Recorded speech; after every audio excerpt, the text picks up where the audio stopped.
الحمد لله رب العالمين، والصلاة والسلام على سيد الأنبياء والمرسلين وعلى آله وأصحابه أجمعين، أما بعد. أعوذ بالله من الشيطان الرجيم. يا أيها النبي قل لأزواجك وبناتك ونساء المؤمنين يدنين عليهن من جلابيبهن. وقال عليه الصلاة والسلام: من تكن له أنثى فلم يئدها ولم يهنها ولم يؤثر ولده عليها أدخله الله الجنة.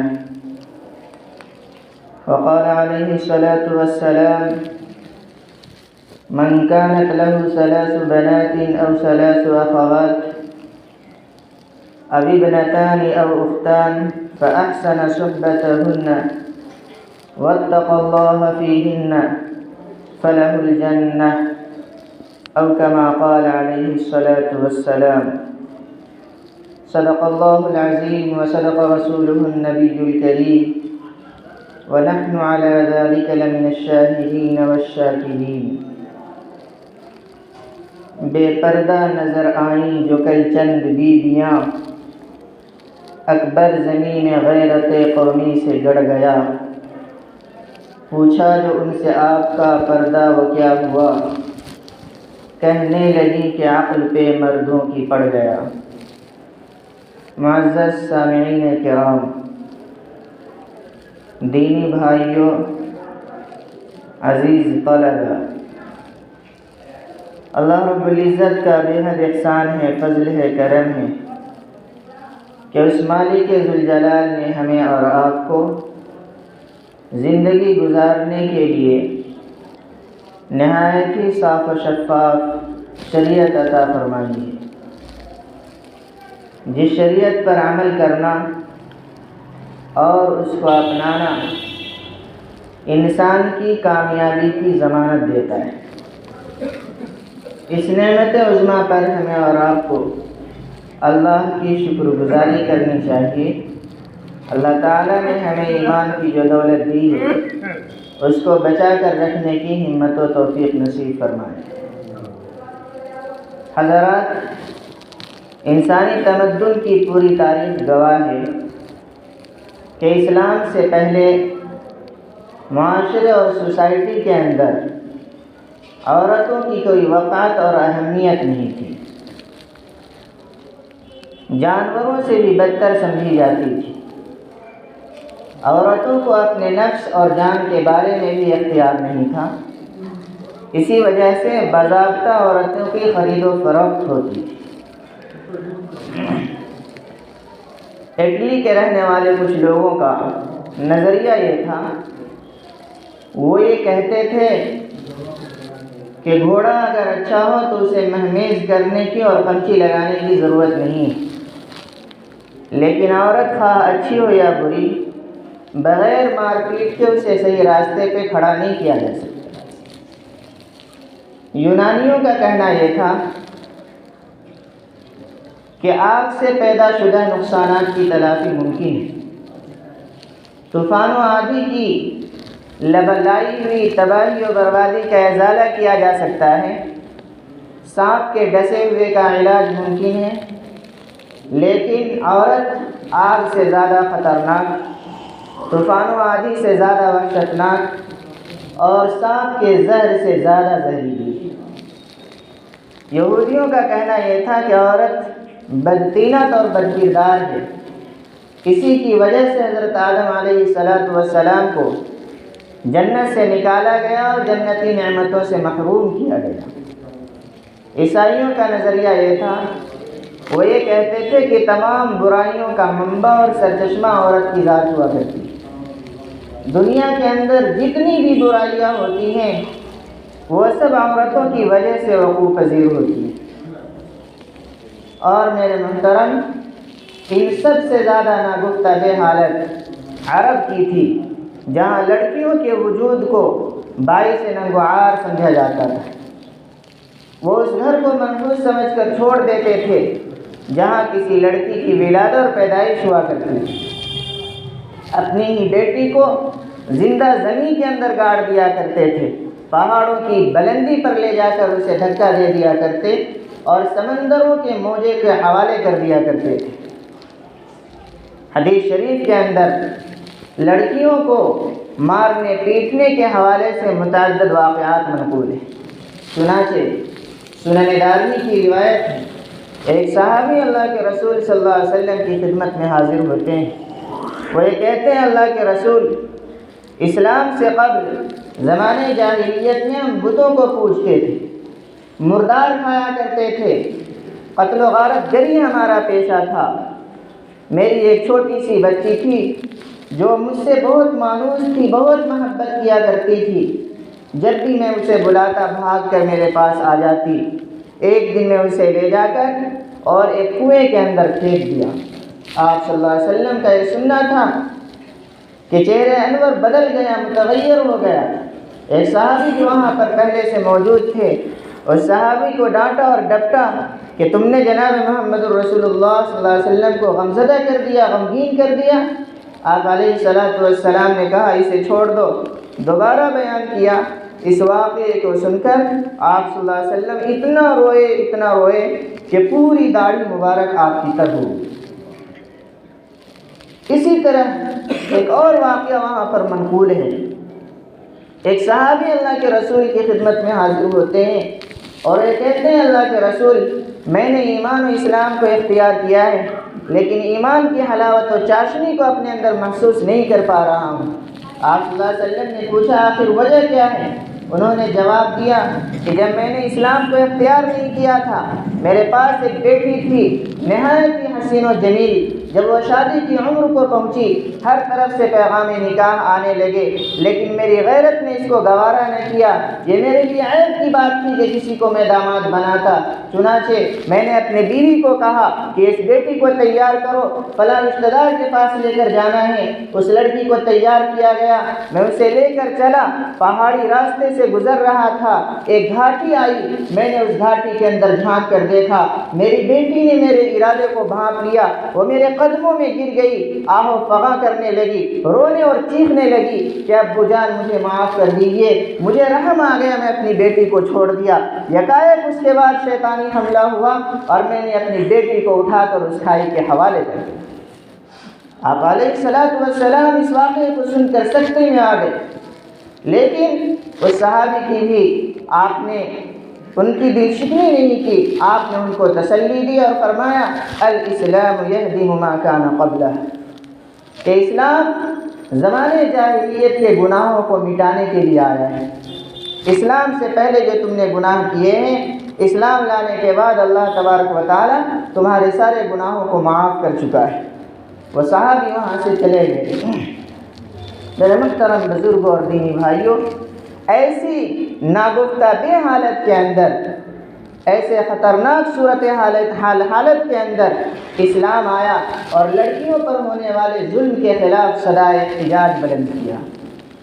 اسلام نے دنیا والوں کو یہ میسج اور پیغام دیا کہ جس طریقے سے مردوں کے ساتھ قدرت کے ایک مصلحت وابستہ ہے، دنیا کی ایک ضرورت وابستہ ہے، بے عینی عورتوں کے ساتھ بھی اللہ تعالیٰ کی ایک مصلحت وابستہ ہے اور دنیا کی ایک ضرورت وابستہ ہے۔ کائنات کی زینت ہے یہ عورت، اور فرمایا کہ محض انسان ہونے کے اندر مردوں کو عورتوں کے اوپر کوئی فوقیت حاصل نہیں ہے، انسان ہونے کے اعتبار سے دونوں برابر ہیں۔ قرآن کریم نے اعلان کیا وَلَقَدْ كَرَّمْنَا بَنِي آدم، ہم نے اولاد آدم کو مکرم بنایا ہے، وَفَضَّلْنَاهُمْ عَلَى كَثِيرٍ مِّمَّنْ خَلَقَ تَفْضِيلًا، بہت ساری مخلوقات پر ہم نے انسانوں کو فضیلت دی ہے۔ قرآن کریم نے کہا لَقَدْ خَلَقْنَا الْإِنسَانَ فِي أَحْسَنِ تَقْوِيمٍ، ہم نے انسان کو بہترین سانچے کے اندر ڈھالا ہے۔ جس انسان کو اللہ تبارک و تعالیٰ نے اشرف المخلوقات بنایا ہو، جس کے اعزاز و اکرام و احترام کا اعلان قرآن کریم کے ذریعے سے کیا گیا ہو، جسے اللہ تعالیٰ نے بہترین سانچے کے اندر ڈھالا ہو، وہ قابل نفرت کیوں کر ہو سکتا ہے، وہ باعث ننگ و عار کیوں کر ہو سکتا ہے۔ متعدد مقامات پر اور مختلف پیرائے کے اندر اللہ کے نبی ہم سب کے آقا و مولا جناب محمد الرسول اللہ صلی اللہ علیہ وسلم نے عورتوں کی اہمیت کو، بیٹیوں کی اہمیت کو بیان فرمایا۔ خطبے کے اندر میں نے ابھی حدیث شریف پڑھی، ایک حدیث کے اندر آپ بیان فرماتے ہیں من تکن لہ انثی، جس کے پاس بیٹی کی دولت اللہ تعالیٰ دے، فلم یعدھا ولم یہنھا، وہ اپنے بیٹی کو زندہ زمین کے اندر دفن نہ کرے، زندہ زمین کے اندر گاڑے نہیں، اور اسے ذلت کی نگاہ سے نہ دیکھے، ولم یوسر ولدہ علیہا، اپنے بیٹوں کو بیٹیوں کے اوپر ترجیح نہ دے، ادخلہ اللہ الجنہ، اللہ تبارک و تعالی ایسے شخص کو جنت کے اندر داخل فرمائے گا۔ دوسری حدیث ذکر کی گئی، من کانت لہ ثلاث بنات او ثلاث اخوات او ابنتان او اختان فاحسن صحبتهن واتقى الله فيهن فله الجنہ، کہ جس کے پاس 3 بیٹیاں ہوں یا 3 بہنیں ہوں، یا جس کے پاس 2 بیٹی یا 2 بہنیں ہوں، اور وہ شخص ان کے حقوق کے سلسلے میں اللہ تعالیٰ سے ڈرے، ان کی حسنی تربیت کرے، اچھی تربیت کرے، تو پھر یہ بیٹیاں اور یہ بہنیں اس شخص کے لیے جنت کا سامان بن جائیں گی۔ فلہ الجنہ، ایسے شخص کے لیے جنت کی ضمانت جناب محمد الرسول اللہ صلی اللہ علیہ وسلم نے لی۔ اما عائشہ صدیقہ رضی اللہ تعالی عنہا سے ترمذی شریف کے اندر ایک روایت منقول ہے، وہ فرماتی ہیں کہ میں گھر میں بیٹھی ہوئی تھی، ایک سائلہ آتی ہے، باہر سے ایک مانگنے والی عورت آئی، اس کے چہرے سے غربت و افلاس ٹپک رہا تھا، اس کے پاس 2 بچیاں تھیں، 2 بچی کو لے کر آتی ہے، مجھ سے سوال کرتی ہے۔ اما عائشہ فرماتی ہے کہ میں نے گھر کے اندر بہت تلاش کیا، ایک کھجور کے علاوہ مجھے کچھ نہیں ملا۔ میں وہ کھجور اٹھا کر لے جا کر اس عورت کو دیا، مجھے ایسا محسوس ہو رہا تھا کہ وہ کئی دن سے جو ہے فاقے کی شکار ہے، لیکن میں نے دیکھا کہ اس عورت نے کھجور کے 2 ٹکڑے کیے، ایک ٹکڑا ایک بچی کو دیا اور دوسرا ٹکڑا دوسری بچی کو دیا، خود کچھ نہیں کھائی، وہاں سے چلی گئی۔ جناب محمد الرسول اللہ صلی اللہ علیہ وسلم کچھ دیر کے بعد تشریف لائے، حضرت عائشہ صدیقہ رضی اللہ تعالی عنہا نے آپ صلی اللہ علیہ وسلم کے سامنے اس منظر کو پیش کیا کہ اللہ کے رسول، ایک عورت مانگنے کے لیے آئی تھی، 2 بچی تھی، ایک کھجور ملا تھا، 2 ٹکڑے کر کے اس نے بچیوں کو کھلا دیا، خود کچھ نہیں کھائی، حالانکہ وہ خود کئی دن سے جو ہے بھوک کی شکار لگ رہی تھی۔ آپ علیہ الصلوۃ والسلام نے ارشاد فرمایا، من بلی من هذه البنات بشیء کن له سترا من النار، کہ جس شخص کی آزمائش ان بیٹیوں کے ذریعے سے کی جائے، اس شخص کے لیے یہ بیٹیاں جہنم سے بچاؤ کا سامان بن جائیں گی، جنت کے اندر جانے کا ذریعہ اور سبب بن جائیں گی۔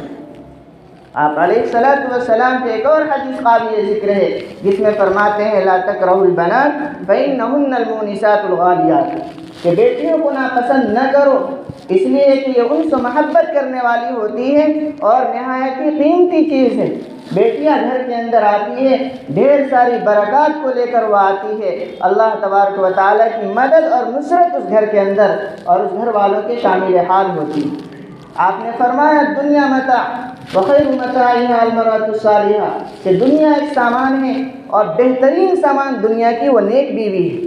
آپ نے فرمایا الجنۃ تحت اقدام امہاتکم، کہ جنت تمہارے ماؤں کے قدموں کے نیچے رکھ دی گئی ہے، جنت کو حاصل کرنا چاہتے ہو، ماں کی خوشنودی اور اس کی رضا کو حاصل کر لو۔ یہ ہے اسلامی تعلیمات کی تھوڑی سی جھلک جو اسلام نے، ہماری شریعت اسلامیہ نے دنیا والوں کے سامنے پیش کیا ہے۔ لیکن اس حقیقت کے باوجود مغرب نے مسلمانوں کو بدنام کرنے کے لیے، اسلام کے اوپر کیچڑ اچھالنے کے لیے اس بات کو عام کیا، لوگوں کے ذہن و دماغ کے اندر یہ بات گھسانے کی کوشش کی کہ اسلام نے عورتوں کی تذلیل کی ہے، اس کی تحقیر کی ہے، ان کے حقوق کو روکا ہے۔ اسلام کا پردہ، نظام پردہ، حجاب کا جو سسٹم ہے، یہ اس کی کھلی مثال ہے۔ لیکن میرے محترم، آپ یقین جانیے کہ اسلام کا جو نظام حجاب ہے، جو پردے کا سسٹم ہے، یہ عورتوں کی تذلیل کا نام نہیں ہے، عورتوں کی تحقیر کا نام نہیں ہے، انہیں نیچا دکھانے کا نام نہیں ہے، ان کے حقوق کو سلب کرنے کا نام نہیں ہے، بلکہ یہ پردے، نظام پردہ اور حجاب کا جو سسٹم اسلام نے دیا ہے، یہ عورتوں کے تقدس کی اور ان کے احترام و اکرام کی بہترین شکل ہے۔ لیکن جب کسی کی آنکھ کے اوپر عصبیت کی پٹی پڑ جائے اور اس کے ذہن و دماغ کے اندر دشمنی کو کوٹ کوٹ کر بھر دیا جائے تو پھر سامنے والی کی ہر اچھائی جو ہے اسے برائی نظر آنے لگتی ہے۔ ایسا ہی کچھ اسلام اور مسلمانوں کے ساتھ ہوا ہے۔ ابھی کچھ دنوں قبل کرناٹکا کے اندر جو مسلم طالبات کے حوالے سے واقعات پیش آئے ہیں، کالجوں کے اندر داخلے کو ممنوع قرار دے دیا گیا ہے حجاب کے ساتھ، اور یہ پھر مسئلہ اٹھا اور پورے ملک کے اندر جو ہے وہ چھا گیا۔ ہمارا ملک جمہوری ملک ہے، یہ سیکولر ملک ہے، یہاں ہر ایک کو اپنے مذہب کے اوپر اور اپنے پسند کا لباس، پسند کا کھانا کھانے کا اور پہننے کا مکمل جو ہے اسے آزادی حاصل دی گئی ہے۔ کانسٹیٹیوشن کے اندر یہ بات ہے، اور یہ باتیں جو ہیں فنڈامنٹل رائٹ کے اندر آتی ہیں، جو بنیادی حقوق حکومت آئین ہند جو لوگوں کو دیتا ہے، اس کے اندر یہ تمام باتیں آتی ہے کہ دنیا ہندوستان کا ہر شہری جو ہے اپنے پسند کا لباس اختیار کر سکتا ہے، اپنے پسند کا کھانا کھا سکتا ہے، اپنے پسند سے جو اپنے مذہب کے مطابق وہ عبادت کر سکتا ہے، تعلیم کو حاصل کر سکتا ہے۔ ان سب کے باوجود آج اس بات کی کوشش کی جا رہی ہے کہ مسلمانوں سے ان کے تشخصات کو، ان کے پہچان کو جو ہے وہ چھین لیا جائے۔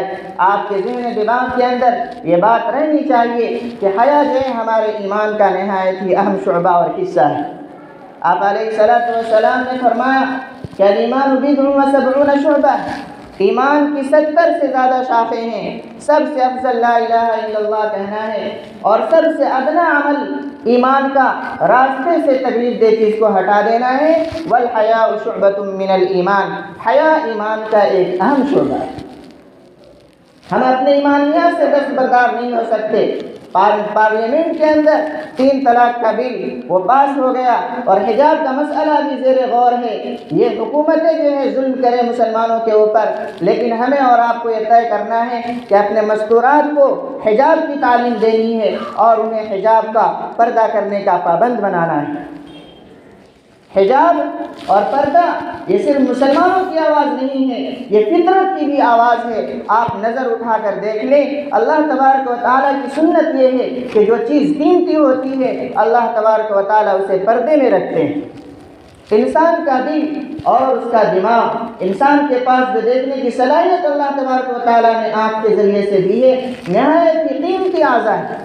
اس لیے اللہ تبارک و تعالیٰ نے دل کو سینے کی لچکدار ہڈیوں کے درمیان پیدا فرمایا، دماغ کو اللہ تبارک و تعالیٰ نے کھوپڑیوں کی سخت ہڈیوں کے درمیان پیدا کیا۔ آنکھوں کے اوپر اللہ رب العزت نے پلکوں کا پہرا بٹھا رکھا ہے۔ نباتات کے اندر آپ دیکھ لیں کہ جو پھل قیمتی ہوتے ہیں ان کے اندر بھی اللہ تبارک و تعالیٰ نے پردے کا سسٹم رکھا ہے۔ آم کو دیکھ لیجیے، اخروٹ کو دیکھیے، ناریل کو دیکھیے، اتنا سخت پردہ اور حصار کا نظام اللہ تبارک و تعالیٰ نے قائم فرمایا ہے۔ پتہ یہ چلا کہ جو چیز قیمتی ہوتی ہے اسے پردے اور حصار میں رکھا جاتا ہے۔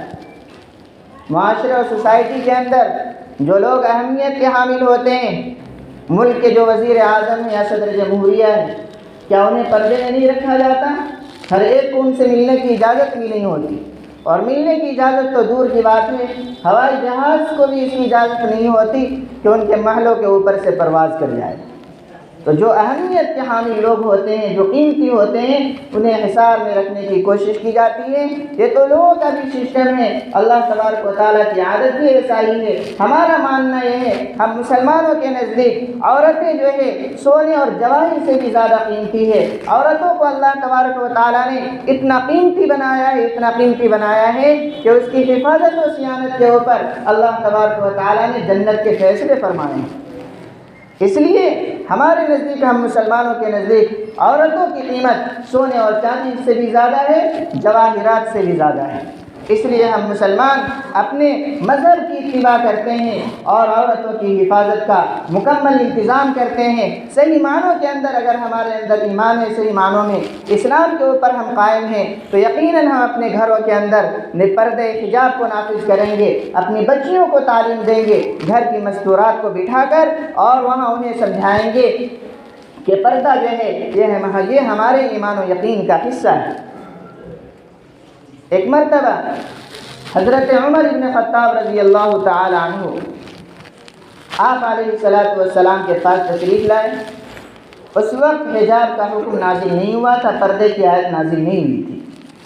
حضرت عمر بن خطاب نے کہا ہے اللہ کے رسول، آپ کے پاس یہ مسلمان بھی آتے ہیں اور کفار و مشرکین بھی آتے ہیں، آپ ازواج مطہرات کو پردہ کا حکم دے دیتے تو بہت اچھا ہوتا۔ اس کے بعد سن 5 ہجری کے اندر حضرت عمر بن خطاب رضی اللہ تعالیٰ عنہ کی قانون کے رائے کے مطابق حضرت زینب بنت جحش رضی اللہ تعالیٰ عنہ سے آپ صلی اللہ علیہ وسلم کا نکاح ہو رہا تھا۔ صحابہ کرام گھر کے اندر بیٹھے ہوئے تھے۔ حضرت زینب بنت جحش ایک طرف کونے میں دیوار کی طرف رک کر کے بیٹھی ہوئی تھی۔ اس سے پتہ یہ چلا کہ پردہ کی آیت نازل ہونے سے پہلے بھی کسی قدر پردے کا اہتمام تھا اور مردوں کے ساتھ اختلاط نہیں ہوتا تھا۔ وہ ایک طرف چھپ کر بیٹھی ہوئی تھی دیوار کی طرف رک کر کے۔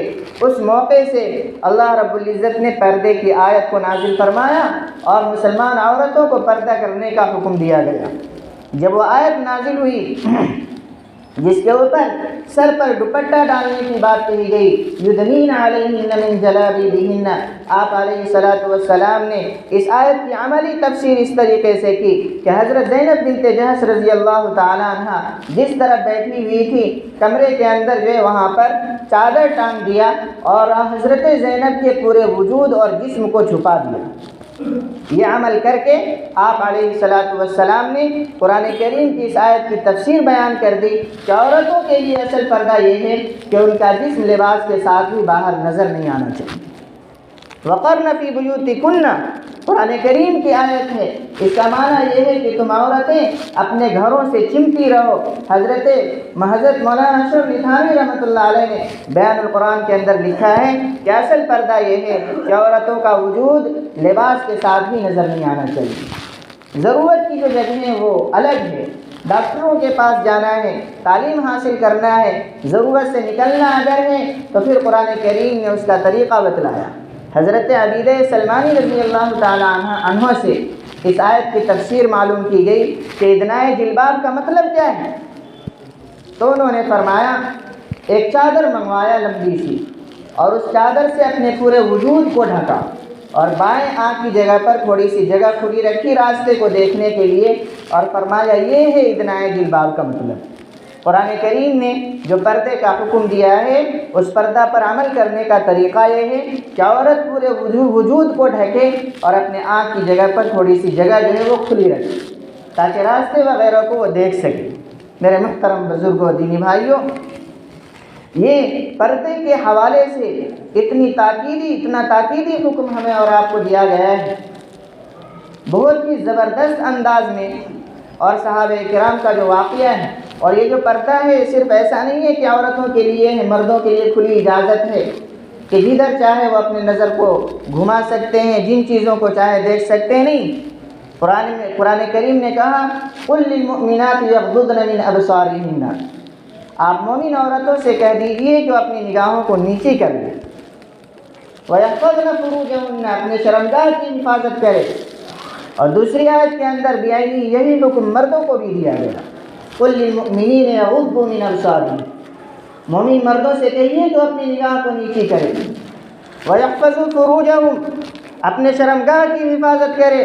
آپ علیہ السلام نے فرمایا کہ جو شخص مجھے دو چیزوں کی گارنٹی دے دے میں اس کے لیے جنت کی ضمانت لیتا ہوں، جنت کی گارنٹی دیتا ہوں۔ ما بین لحییہ وما بین رجلیہ، اس کے دو جبڑوں کے درمیان جو چیز ہے اس کی حفاظت و صیانت کی وہ گارنٹی لے، زبان کے صحیح استعمال کی گارنٹی لے لے، میں ضمانت لیتا ہوں کہ وہ شخص جنت میں چلا جائے گا۔ دونوں ٹانگوں کے درمیان جو شرمگاہ ہے اس کی حفاظت کی گارنٹی دے دے، میں گارنٹی دیتا ہوں، ضمانت لیتا ہوں کہ وہ شخص جنتی ہے۔ تو کھلے ہر ایک چیز کو دیکھنا آدمی شروع کر دے، یہ تو مردوں کو بھی اجازت نہیں ہے۔ میرے محترم بزرگوں، دینی بھائیوں، نظر کی حفاظت، عورتوں کے ساتھ جو پردے کا مسئلہ ہے یہ بہت ہی نازک ہے۔ ان کا تو پورا وجود جو ہے وہ پردہ ہے، حتیٰ کہ ان کی آواز بھی پردہ ہے۔ نماز کے اندر اگر کوئی امام صاحب غلطی کر رہے ہیں تو مقتدیوں کو حکم ہے کہ سبحان اللہ کہیں، تیسری رکعت کے اوپر کھڑا نہیں ہونا چاہیے، کہ یہ جو ہے تشہد میں بیٹھنا چاہیے، کھڑے ہو رہے ہیں تو وہاں پر سبحان اللہ کہنے کا حکم۔ مرد حضرات ہیں تو امام کو ٹوکے لقمہ دے سبحان اللہ کہیں، اور اگر عورت ہے پیچھے تو اسے بولنے کی اجازت نہیں ہے۔ شریعت نے تصفیق کی اجازت دی ہے۔ تصفیق کہتے ہیں بائیں ہاتھ کے پشت کے اوپر دائیں ہاتھ کی انگلیوں کو مار کر آواز پیدا کرنا۔ امام صاحب غلطی کر رہے ہیں، عورتیں پیچھے اگر ہیں تو پھر تصفیق کی اجازت ہے کہ اس طریقے سے اپنی ہتھیلی پر مار کر آواز پیدا کرے، امام کو متنبہ کرے۔ بولنے کی اجازت نہیں ہے۔ عورتوں کی آواز کو بھی پردہ بنایا گیا ہے۔ میرے محترم بزرگوں و دینی بھائیوں، اس طریقے سے جناب محمد الرسول اللہ صلی اللہ علیہ وسلم نے ہمیں اور آپ کو پردہ کرنے کا حکم دیا، اور ہم اس پر ہمارا ایمان اور یقین ہے کہ ہم جب جناب محمد الرسول اللہ صلی اللہ علیہ وسلم کے احکام کی جب اتباع کریں گے، پریشانیاں جو ہے ہم سے دور ہوں گی۔ آج جو اتنے مسائل پیدا ہو رہے ہیں ہمارے ساتھ، اس کی واحد وجہ یہ ہے کہ ہم نے خود اپنے دین کو چھوڑ رکھا ہے۔ کتنے لوگ ہیں جن کے گھروں کے اندر پردے کا پورا جو ہے وہ نفاذ ہوتا ہے، اور کتنے مسلمان ہیں جو اپنے آنکھوں کی حفاظت کرتے ہیں۔ جب ہم نے اپنے دین کو خود بھلا دیا ہے، اللہ تبارک و تعالیٰ نے دشمنوں کو یہ موقع دیا ہے، اور آج وہ ہمارے اوپر اپنی آوازوں کو بلند کر رہے ہیں۔ ایک موقع سے آپ علیہ الصلوۃ والسلام نے پوچھا صحابہ کے مجمع سے، ای شیء خیر للمرأة، عورت کے لیے سب سے بہتر چیز کون سی ہے؟ حضرت علی رضی اللہ تعالیٰ عنہ گھر تشریف لے گئے، اور حضرت فاطمہ رضی اللہ تعالیٰ عنہ سے اپنی بیوی سے پوچھا کہ اللہ کے رسول صلی اللہ علیہ وسلم نے یہ سوال کیا ہے، صحابہ خاموش ہے، تم بتاؤ اس کا کیا جواب ہو سکتا ہے؟ کون سی چیز عورتوں کے لیے سب سے بہتر ہے؟ حضرت فاطمہ رضی اللہ تعالیٰ عنہ فرماتی ہیں، لا یرین الرجال ولا یرونہن، عورتوں کے لیے سب سے بہتر یہ ہے کہ نہ تو مرد حضرات کو یہ عورتیں دیکھیں اور نہ مرد حضرات ان عورتوں کو دیکھیں۔ آ کر جناب محمد الرسول اللہ صلی اللہ علیہ وسلم کی مجلس میں اس جواب کو نقل کیا کہ سب سے بہتر عورتوں کے لیے یہ چیز ہے کہ نہ تو عورتیں جو ہے وہ مرد کو دیکھیں نامحرم کو، اور نہ مرد حضرات جو ہے وہ نامحرم عورتوں کو دیکھیں۔ آپ علیہ الصلوۃ والسلام نے پوچھا فاطمہ نے یہ جواب دیا ہے؟ حضرت علی نے فرمایا جی فاطمہ نے جواب دیا ہے۔ فرمایا صدقت فإنها بضعة منی، اس نے بالکل صحیح جواب دیا ہے، اور اس کی وجہ یہ ہے کہ فاطمہ میرے جسم کا حصہ ہے، میری بیٹی ہے۔ اس حدیث سے پتہ چلا کہ اولاد کے اوپر ماں باپ کا اثر پڑتا ہے، اولاد کے اوپر ماں باپ کا اثر پڑتا ہے۔ دینداری جب ہمارے اور آپ کے اندر آئے گی تو یقیناً ہمارے نطفوں سے جو اولادیں پیدا ہوں گی وہ بھی دین کے شہدائی اور دین کا داعیہ ان کے اندر پیدا ہوگا، شریعت کے اوپر وہ عمل کرنے والے ہوں گے۔ اور جب خود بے حیائی ہمارے آنکھوں کے اندر آئے گی تو پورا معاشرہ جو ہے وہ تباہ و برباد ہو جائے گا۔ بے حیائی اور آنکھوں کی حفاظت نہ کرنا، یہ جو ہے زنا کو دعوت دینا ہے۔ عورتیں اپنے نگاہ کی حفاظت کریں گی، پردے کے نظام کو اپنائیں گی، اللہ تبارک و تعالیٰ اس کے برکات ہمارے اندر نازل فرمائیں گی، اور یہ خود ان کی بخشش اور نجات کا ذریعہ بنے گا۔ ہارون الرشید کی بیوی جو 3 بر اعظم کا بادشاہ تھا، اس کا واقعہ نہایت ہی عجیب و غریب۔ نہر زبیدہ، اتنا زبردست نہر جو ہے حاجیوں کے لیے وہاں پہ انہوں نے تیار کروایا، اور کتنے لاکھ دینار کے ذریعے سے اس کی تعمیر ہوئی، اسے تیار کیا گیا۔ اس کی نیکی کا عالم یہ تھا کہ 300 بادی وہ خرید رکھی تھی، اور ان 300 بادیوں کا کام یہ تھا، سب کی سب حافظہ تھی کلام اللہ کی، اور ان کا کام یہ تھا کہ 1 منٹ بھی، 1 لمحہ بھی یہ زبیدہ کا جو محل ہے وہ تلاوت قرآن سے خالی نہیں ہونا چاہیے۔ زبیدہ کی وفات ہو جاتی، مر گئی، لوگوں نے اسے دفن کر دیا۔ اگلی رات کچھ لوگوں نے زبیدہ کو خواب میں دیکھا، کسی شخص نے دیکھا کہ لوگوں کا مجمع ہے، اور زبیدہ جو ہے وہ سامنے، لوگوں نے پوچھا کہ زبیدہ تمہاری بخشش کا کیا ہوا؟